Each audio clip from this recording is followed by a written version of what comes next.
guys? Good evening. Today, I'm gonna start with our presentation of information security for assignment 3.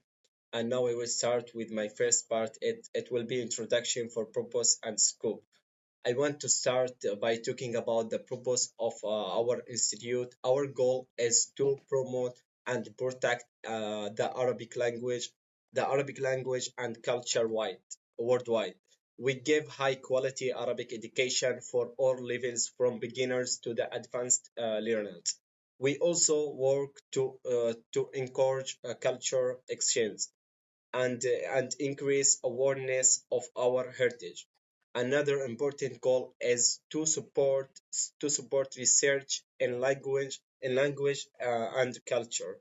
Finally, we want to equip students with language skills to help them succeed globally. The second part, it will be scoop. The first, education. We offer language training, professional courses, both online and face to face. The culture.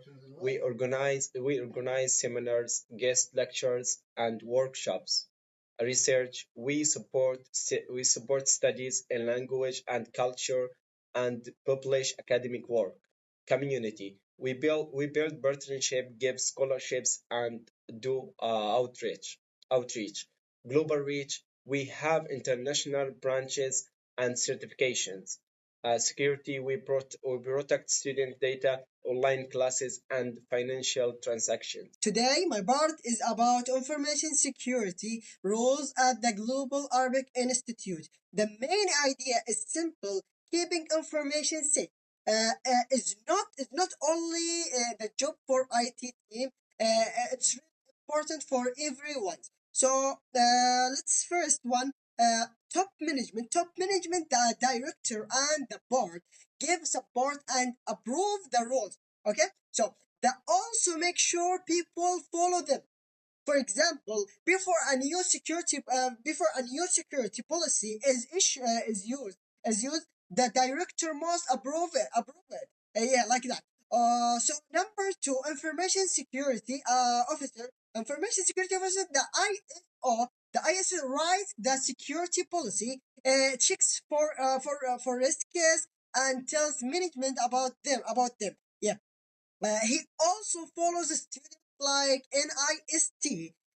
For example, if we start using a new online system, the ISO checks if it has risk, if it's safe. Yeah, like that. And number three, IT department. The IT team protects the computers uh, and the data.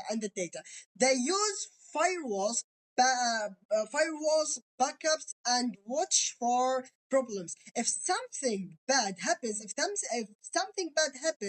they fix it. For example, if the system is hacked, IT can restore the data from backups. So number four for administrative stuff. Admin stuff protect student records and many documents. They follow the right steps and report anything strange. If they can report it. Okay. Number five, teachers. Teachers keep student information safe during the classes and online. They also report problems if they see them. So number six, student use strong password. Respect the rules. Join around programs. Uh, for example, students should never give their password for friends to be safe. In the end, so from management to student, everyone has a role. If we all do our part, the institute will stay safe. Yeah. So this is my part. Appreciate it for give me your time. Hello everyone, I hope you well. Today I will talk about the security controls at the Globally Arabic Institute. Firstly, we have an administrative. They have a policy to protect data and control access and training staff and students about online risks. This the first. And the second, we have a technical. What kind of technical they use? They use encryption, firewalls, two-factor login, and regular updates. This in the technical. And in the third, physical. Data centers are protected, camera are used, and backups are stored safely. And the fourth, we have a monitoring and response. The system is always checked. There is a plan for any incident, and audits are done regularly. In the short, all these tips keep your information or any information to any company safe, and also build the trust between you and the student or the customer, and maybe provide a secure learning environment. So that was all, and see you again. Hi ladies and gentlemen, my name is Barakat Anas Ahmed Abdullah and my ID is 202212020004, and today I'm gonna present about how the Global Arabic Institute, which is GAI, applies frameworks and legal requirements to protect its academic, administrative and research information. Let me start by explaining why this topic is important. Protecting information ensures compliance, credibility, and accountability while also building trust with students and partners. Now moving to the first framework, GAI uses ISO 27001 to establish its information security management system. This framework helps identify and reduce risks and promotes a culture of continuous improvement. The second framework is NIST Cybersecurity. GAI applies the NIST Cybersecurity frameworks with its 5 functions: identify, protect, detect, respond, and recover. This ensures continuity of education and security of digital system. The third framework is COBIT 2019. COBIT aligns IT governance with GAI's educational goals, strengthening accountability and optimizing the use of IT resources. Besides frameworks, GAI also follows international laws. GAI complies with global laws, including GDPR for EU students, FERPA for students recorded in the US, PDPA in Malaysia, and PDPL in Saudi Arabia. These guarantee lawful handling of data. In addition, there are sector-specific practices. The Institute protects academic records, research data, and online platforms while providing regular training, audits, and updates to stay ahead of new threats. Finally, to conclude, in short, GAI combines international frameworks, legal regulation, and education best practices to deliver secure, reliable, and trusted educational services. That was all of my part, and thank you for listening. Hello everyone, I am Barakat Badr Muhammad Abdullah. My ID is 2023-050-10024. In this slide, I'm going to talk about the tables that we made in the report. We have two types. The first one that is risk assessment table, and the second one that is risk assessment matrix. So let's start with the risk assessment table. In this table show all the main assets for GAI, Global Arabic Institution. The possible threat to them, how likely they are to happen, and how big the impact could be, and the treatment strategy we use to protect them. So basically it tells us what could go wrong and how we can prevent it. So this table evaluates the asset with their like hold, impact, value, and its status information. And the second one, we have the risk assessment matrix.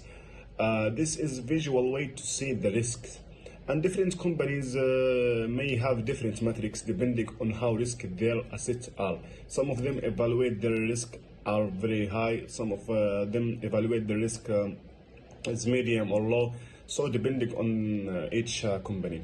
In our company here we can see the LMS and staff account are in red square, which means they are higher risk. So this is because if someone hack the LMS or steal staff login information, it could cause major problems for the whole institution, like losing data or interrupting online classes. And the matrix uses a color scale from green to red. Green is low risk, and yellow is medium, and orange is more and more, and the last one, the red, is more and more higher. We can see it's extreme high. So this helps us quickly see which assets need the most attention. And other assets in our company are in different places on the matrix for a reason. We have here student data is in orange square because it is sensitive. If someone gets it, it could be serious. And also we have online classes and e-library are in yellow because problems there could they would cause some trouble, but not as bad. And the last one we have the payment gateway is also yellow because fraud could happen, but it is less likely than the others. And overall of these tables and the matrix help us focus on protecting the most important things. First, make good plans for security and follow international standards like NIST and ISO. And it also helps the team know what to watch closely every day and respond fast if something happens. So in this matrix help us what is the most highest the most high risk that we should take attention of it, and what it is low, what is high. So that's was about this slide.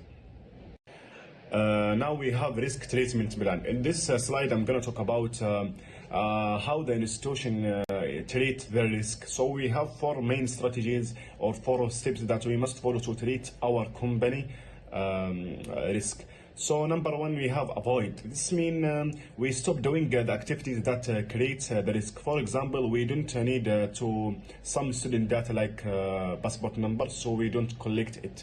This way we reduce the chance of data breach. And number two, we have mitigate.